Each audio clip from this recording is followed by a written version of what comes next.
really don't care about those once we have these values here, so I'm going to erase that side over there so that we still need R is 15 ohms.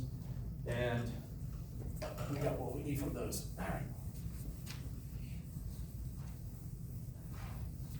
What I talked about before, when we look at these equations here, the only thing that's really different is that number and that number. So we can simplify our notation here. If I just write that VPS is 169.706, and then I put a little angle mark there, and 0. Because the other stuff is supposed to be understood. This goes back to, we're dealing with, I've been using cosine functions. Cosine functions just make sense to me. I could have used sine functions. I still prefer cosine for whatever reason, as usual, childhood scars. But I could have also used e to the I omega t plus phi as well, times some amplitude of run, as the function, which is a e to the I omega t times e to the I phi. This is the piece that's common to everything. The things that are different are the amplitude and this value of phi. So just recognize that even though I'm not writing e to the I omega t or the cosine of, I'm not writing this piece of it, it's there throughout. If I have 169.706, that's like saying I've got 169.706 e to the I times 0. If I divide by, I'll just say 13 and 0.7. Could it be 13 e to the I7? Oh, yes, that would be 13 e to the I 0.7. And then this part right here is just, that's just straight up division. And it's going to be about 13 point something. And my angles here, when I'm dividing, well, that's e to the 0 divided by e to the I 0.7. So this is going to end up being 13 point something with an angle of negative 0.7. E to the I 0 divided by e to the I 0.7 is e to the I 0 minus I 0.7, or just 0.7. So when I'm dividing, I can just subtract the angles. If I'm multiplying, I can just add the angles. If I'm adding two pieces right here, well, I need to basically put it into rectangular form, just like you did beginning of 251 and probably in some math class.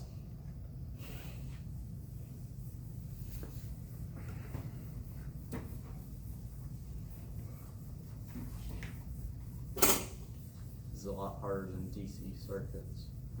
Say it again? It's a lot harder than DC circuits. Yes. However, this technique comes closer to that type of analysis. I'm going to modify our Ohm's law bits that I had over here.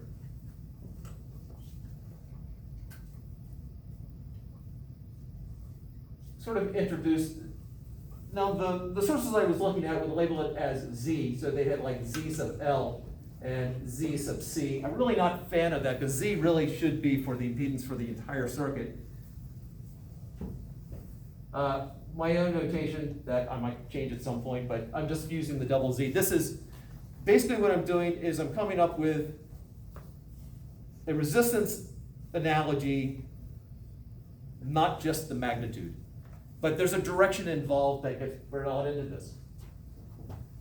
This, what the heck, Z sub L is equal to J omega L, or Jx sub L. Now J here is the imaginary number.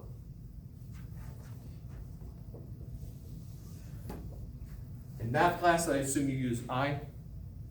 But we're using I for current. J is traditionally what at least in the places that I was looking, they kept using J, so I'm going to use J here. Z sub C, 1 over j omega c, which is negative j over omega c. Or negative j x sub c. This j on the bottom, we're gonna bring it up to the top. If I have 1 over the square root of negative 1, I multiply top and bottom by the square root of negative 1. I get negative 1 down here, and on top, I've got my imaginary base. So that's why that became negative j. So now, looking at it from this point of view, it's like I have a resistance here of 15 ohms. I have a resistance here of negative J 16, no wait, wrong one, 13. Negative J 13.263 ohms, and here positive J 16.965 ohms.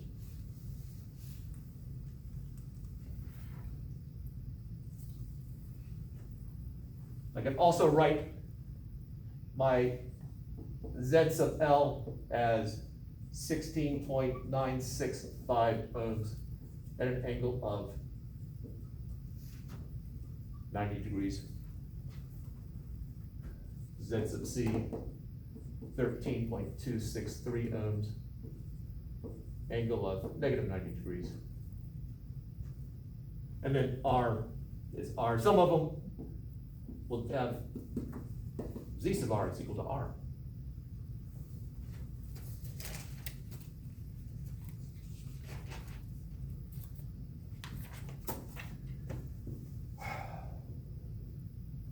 Now I can treat these like,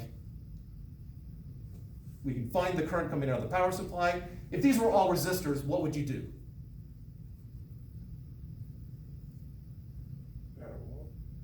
How would you add them up? And I say all, I meant these. If these three things were all actually resistors, how would you combine them? Sorry, you're saying, Devon? Wasn't you combine parallel first and you add series? Which ones are in parallel right now? The ones on top of each other. These two? No, the ones that's, my bad, the junction, yeah, the one that has the junction at the top. So like the R. So, all right, that's in series with that combination though. That you can't really combine R and C quite yet because there's something else in the way. Okay. So we would combine the R and L first. And so down that middle bit, well, with resistors in series, you just add them. Well, the same thing holds true here. So I have 15 plus J times 16.965. I have C in parallel with that, so, well, if the resistors were in parallel, I would add up the inverses and then take the inverse of that. So 1 over, well, that takes in the last of it, so I can just use regular Z there, is 1 over Z sub C plus 1 over Z sub RL. I really wish there were better notation there. All right, so this becomes 1 over 13.263 negative 90 degrees plus 1 over 15 plus J 16.965. Now, this is polar form, this is rectangular form. There are several ways you can do the addition here. Some calculators, you can just type it in and it'll tell you the answer.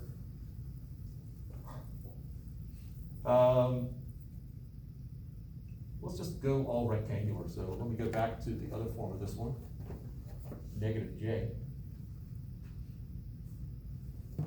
So I have two complex numbers. How do you add complex numbers?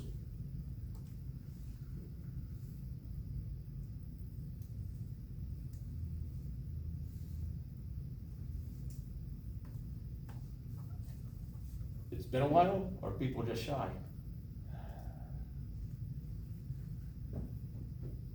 If I have 1 over A plus JB, how do I get rid of my complex number in the denominator? Don't you have to multiply Multiply. J By- over J? By what? Inverse. Oh, sorry, not J. You do like a minus JB, on both top and bottom. You're right, it is the inverse, but Alright, so that becomes A minus JB over A minus JB. It's actually called the conjugate. You multiply Yeah. times the conjugate.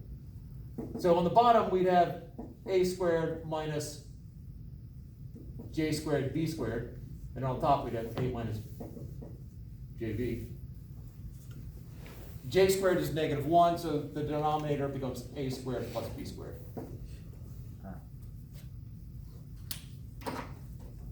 Sort of like Pythagorean theorem. So this, I have negative J there, I can bring the J up. That one is simple enough, so that would be J times whatever 1 over 13.263 is, plus 15 minus J 16.965.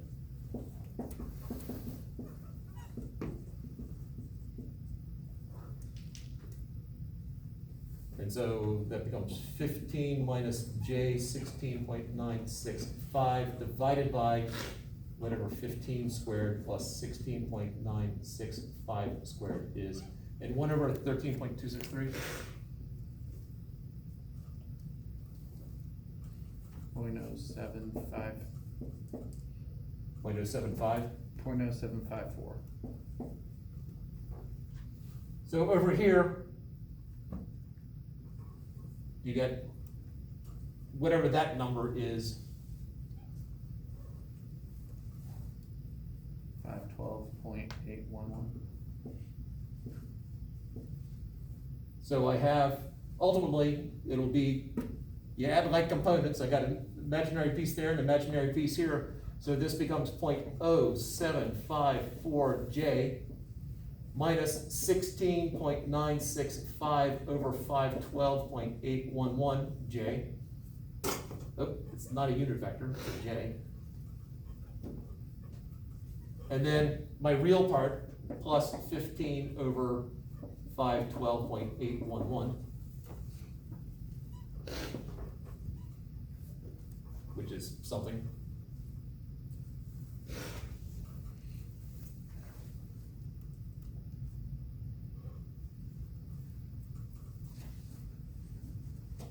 Oh.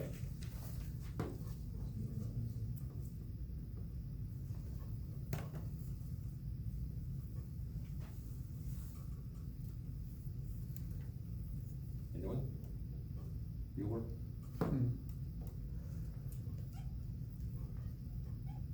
Looking for that piece right there and that piece right there.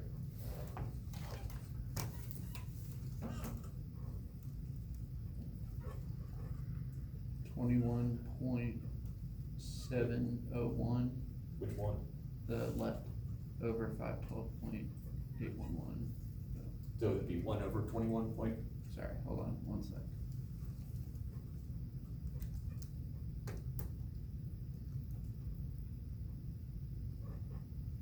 I did.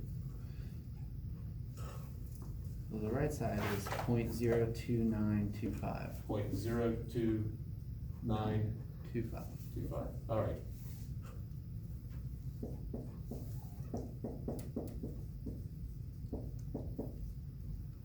And then this piece.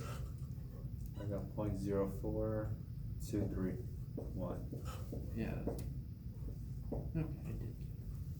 I guess positive. Yeah. All right. That's 1 over z. Let's go ahead and put this in polar form again. If I think about it, I'm going, if I imagine I've got my real axis and my imaginary axis here. So this is 0.2925 to the right, 0.04231 up. So my magnitude is, well, the square root of that squared plus that squared, with an angle of the arctan of this over that. Oh, I've run out of room. So 0.02925 plus J 0.04231. So my magnitude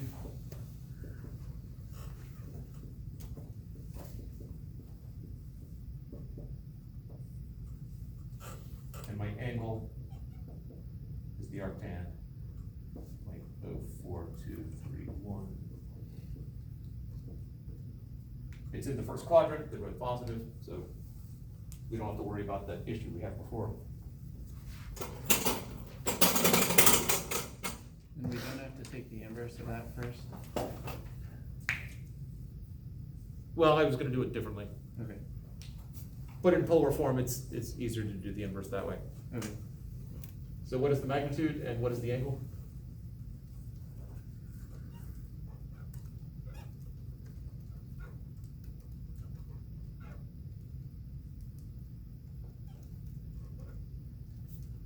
First one's 0.0514.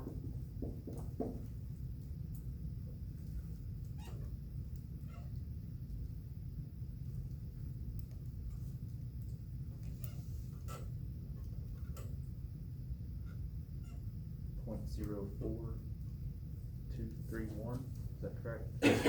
Yes. I got 0.9659. 0.9659? Yep.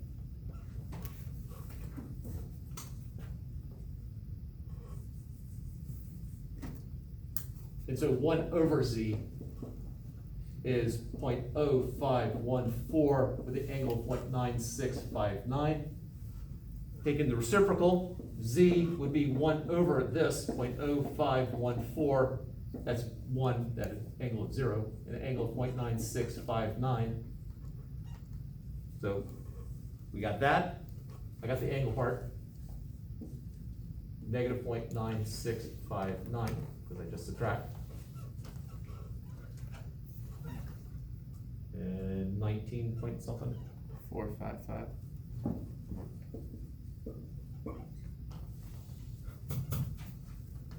I now have the impedance for the entire circuit. I can find the current coming out of the power supply.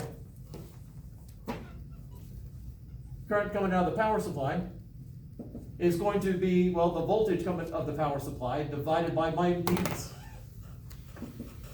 And the voltage coming out of the power supply is 169.706 with an angle of 0. And my impedance is 19.455 with an angle of negative 0.9659. That, I'm hoping is 8 point something, because that's what it was the last time we did this.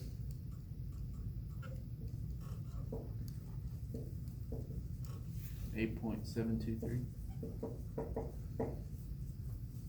So when we wrote down the final equation for the power supply, what did we have the last time?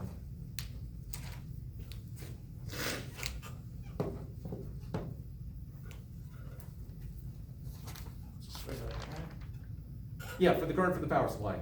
8.729, The 2.9 versus 2.3, and their phase shift. 0.966. The last time finding IPS was what we did at the very end, because that's what the last thing we needed to find. Here, we've got it first.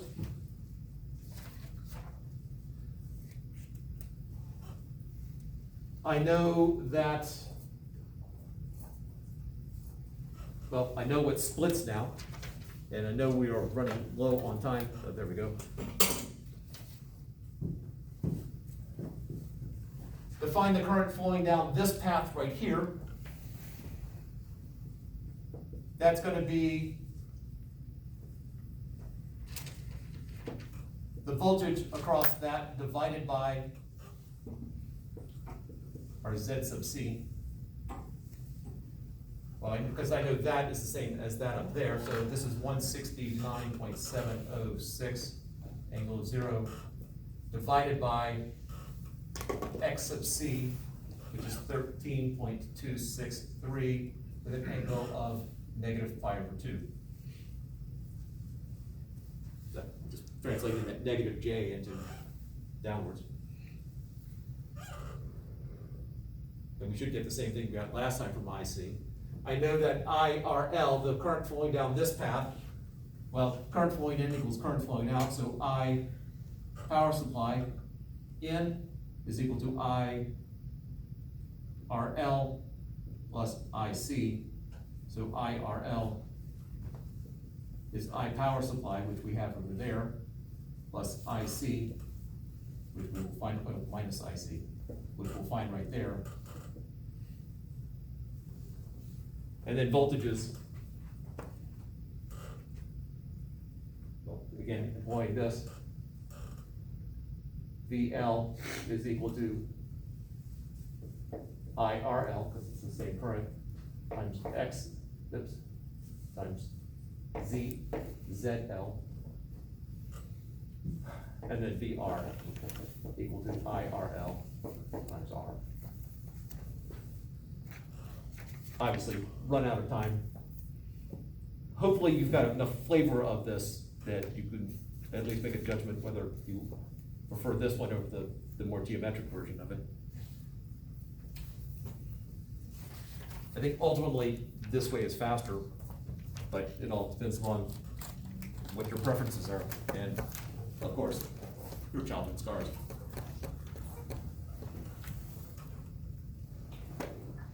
All of you have a wonderful day. The lab on Thursday is the AC lab, and it's just a RC circuit, in series, RC series circuit.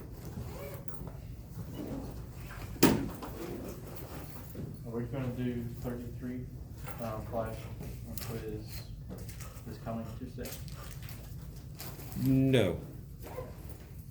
Did you want to? I would. Well, we gonna do one every week. No, 33, I haven't really feel like I've finished it. Okay. So what would happen is next Tuesday, I would look through I might finish this up with a little bit more time and see what other topics I've missed in 33. But I'm figuring out next week we'll get to actually deriving the speed of an electromagnetic wave and relativity, which is really fun, mind-bending stuff. Cool.